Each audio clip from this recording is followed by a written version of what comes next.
turn? Good evening, Madam President.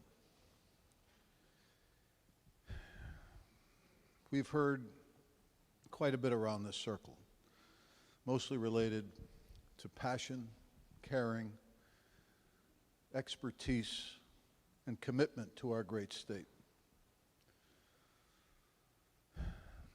We're here to talk about the budget. Madam President, this is the last budget that I'll have the privilege to stand here and talk about in my time in this great building, in my time working with all these wonderful people, both sitting around the circle and behind these walls and behind the walls upstairs. It's been a true and wonderful honor.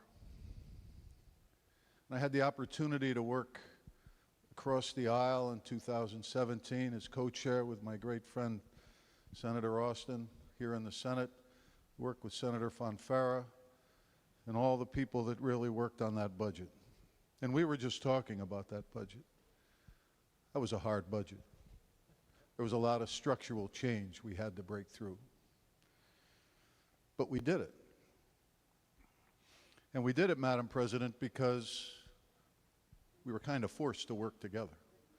First time at 18 in 100-something years, right? I think I was only in kindergarten the last time it happened. But we worked together, and we found a way to work together. It was a little edgy at first, but we worked together, and we came out with a great product. You know, Dr. Edwards Deming wrote a book called Out of Crisis. He was a manufacturing godfather, if you will, of the world. He reinvented the process of manufacturing, and the essence of the book said, if you improve the quality of the process, you'll improve the quality of the product. And he approached the people here in this country about his process, and the manufacturers of those days didn't want any part of it. So he took that thinking to Japan, who became the industrialized leader of the world. And we later adopted some of those things. So that book, to me, taught me that process is important. Process is important. People are important. Ideas are important. Communication is important. We worked together to create that budget, still paying dividends because of the fiscal controls you've heard mentioned. The revenue cap that's worth, pick a number, 300, 400 million a year, putting aside just by making a simple tweak. The bond cap we put together to create a ceiling on the bond we could borrow, and we went from, I think, 13 or 14% of the budget down to under 10 in debt service for bond. And the granddaddy of them all, the volatility cap, the brainchild of Senator Fonfara, as he explained to us how it would work, and that's generating benefit after benefit.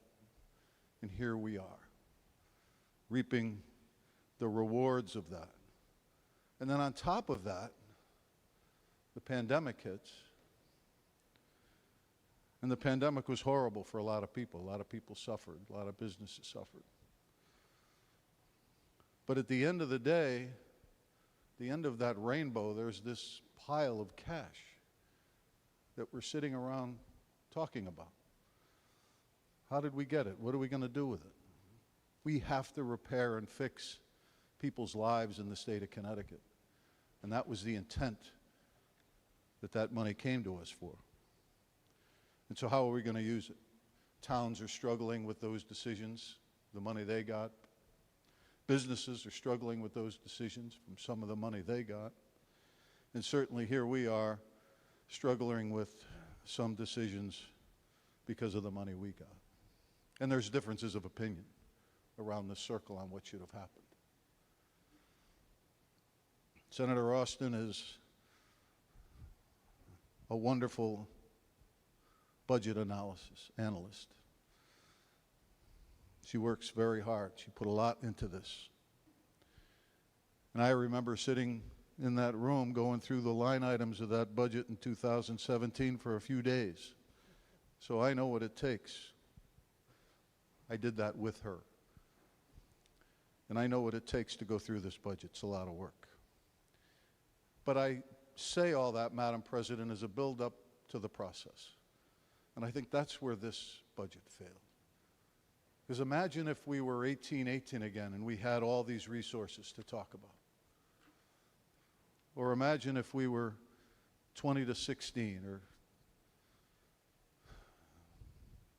22 to 12 or whatever the number is.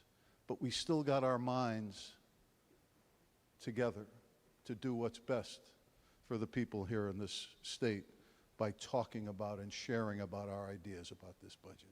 Imagine what we could have done. But we weren't asked to be in the room this time, and we weren't. We had great minds like Craig Minor. Craig's going to be missed. He's a brilliant, brilliant legislator. And he was on appropriations this time.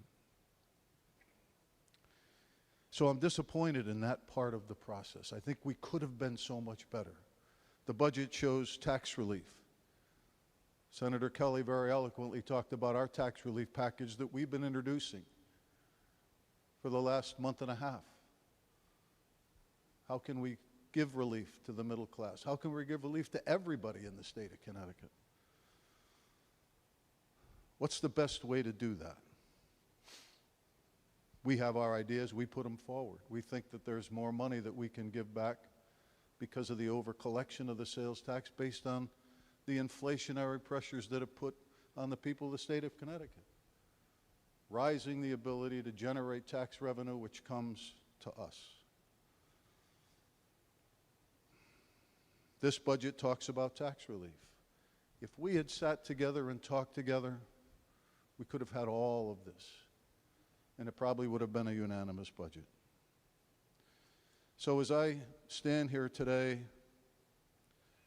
a bit melancholy about my last day or days in session, still go to January, but by my last days here, my last time voting here in the chamber on a budget, Madam President, I think about the process needs to change. We need to think like Dr. Edwards Deming did back then. How do we improve the quality of this process? Because what's going to happen a year from now, and a senator talk about a glass being full, and it is full now. But in order to nourish this budget, people have to drink out of this glass. And the question then is, how does it fill up again? How do we replenish? What's going to happen in 24, in 25, in 26, when the numbers on the page start turning red again because of the influx of the cash we don't have? We can solve that. We can fix that. But we should do it. All 36 in this circle, people on both sides of the aisle, regardless of the split number, whatever it is. And that will help Connecticut move forward. And that is the leadership that I think we need, that encourages that, that pushes that no matter what. So, Madam President, as I look at these numbers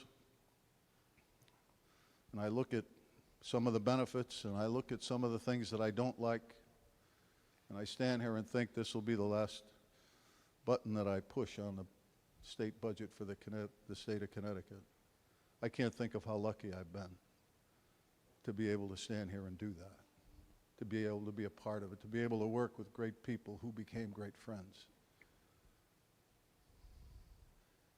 So I hope is whatever happens with the vote on this budget, and I'm sure it will pass, that the lessons moving forward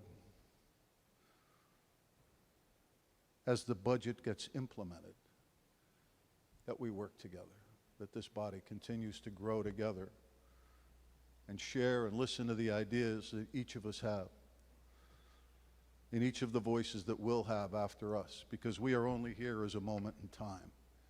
This is a building of promise, a building of history. and a building of excitement as we look forward to the great state that we live in and making it better each and every day. So while we disagree on what's in front of us on a document, we should heed the words of Dr. Edwards Deming and improve the quality of our process. The people of Connecticut will be better for it. Thank you, Madam President.